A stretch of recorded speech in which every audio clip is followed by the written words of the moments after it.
بایزید بستانی رحمت الله علیه ته سړی راغی د نفقې شکایت یې وکړي چې حضرت رزق روزي مې کمه ده، ډېر پریشان یم، ډېر غمجن یم چې ورسم کور ته ښځه چپه ورسته راته ګډ یهاد یو در یو خو دا زموږ ته زنان یم د نارینهو ته زړه ورچي دا به څنګه سي د کوم ځای به یې وګټو دې بچیانو ته به چیش پاتې شي.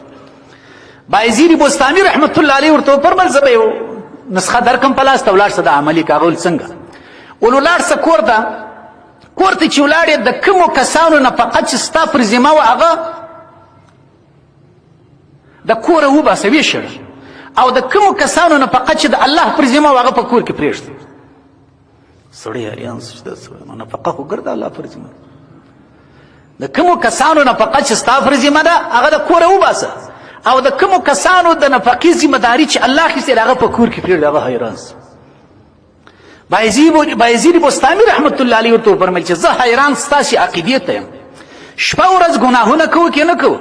ولې ګناه کوي؟ الله غفور رحیم دی. په ګناه اخته یې، په تعاده اخته یې، په ظلم اخته یې، په خیانت اخته یې، په غلا اخته یې، الله غفور رحیم دی. دلته مستل فصل کې یقین دی چې الله غفور رحیم دی، ګناهونه بخښونکی ذات دی. هلته الله فرمایي ان الله هو الرزاق ذو القوة المتین والله خیر الرازقین. هلته مو د الله پر هغه وعدې یقین نشته بدې ورځې کوي، دلته ملکه دلته ملکه هلته ملکه.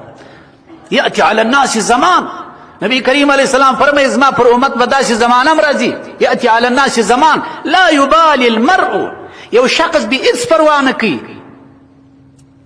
لا یبالی المرء ما اخذ منه، کم مال چې د لاس ته راوړی دي امن الحلال امن الحرام، دا یې نه ګوري چې دا حلال دی که حرام دی، چې شر پیسه ډېره سي. سړی ارام سي. ځه کور ته د رزق ذمه الله ولې ده، صرف ما و تا مکلف یې چې پر اصولو ولاړ سو. ما تاسې ته تېره جمعه هم دا خبره وکړه، دا بعضې خبرې یاد وساته، یا بیا نه پیدا کېږي. رزق او روزي دا د عقل څخه لوړه معامله ده. امام شافعي رحمت الله علیه فرمایي ما ته هلته د الله عز وجل د قدرت نښې، هلته د الله خدایي و بزرګي نور راته ښکاره سي چې زه یو سړي ته وګورم. هغه زموږ ته بعضې خلکو به ویل سارایي متل دی نو کې بیا ادبه دی، ولپلانکی والا که د دوو دغه دانه سره جلا کوی سي، ولپلانکی دونه دغه دی د عقل د خوا خار دی چې د دوو خرو دانه والا که سره جلا کړي ډېره دی بیا ادبي معافي. لیکن زه یو وخت داسې انسانان په ټولنې کې وینم چې زه چې فکر ورته کوم چې دا خو د دوو حیواناتو دانه والا کې جلا کړي، لیکن په لکونو میلیونونو روپۍ الله ورکړي دي. بل طرف ته چې وګورم ښه عقلمن هوښیار د خولې چالاکه د عمل چالاکه تعلقات، لیکن دغون در بس لري چې بس ماښام یې وخوري او پاتې شی نشته.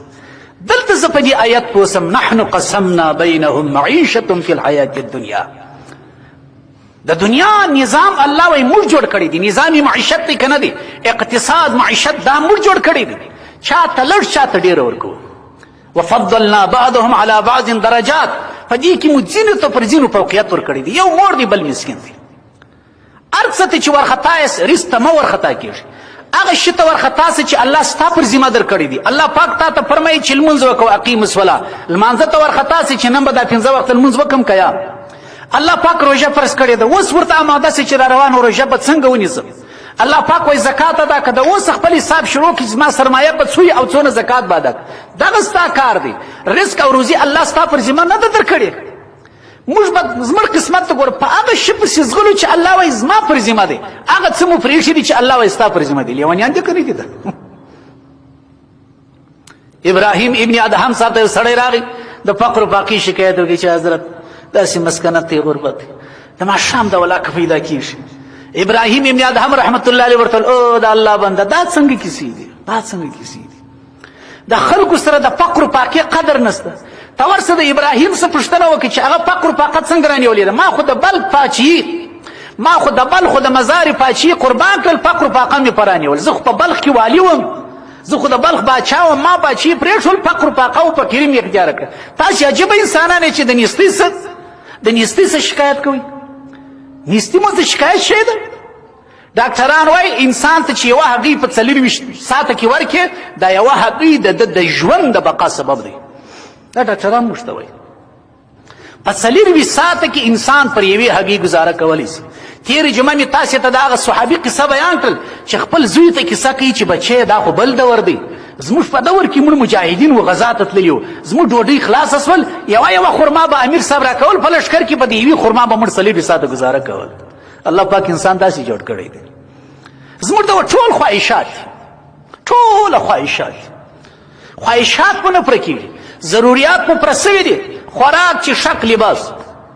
حدیث شریف کې راځي چې لباس تر هغه وخته مه غورځوئ چې پینه ورته کښېنږدئ، راسه دا جاغه مبارک سي ونیسئ، بیا تر جاغه مبارک پورې چا پینې ورته ایښي.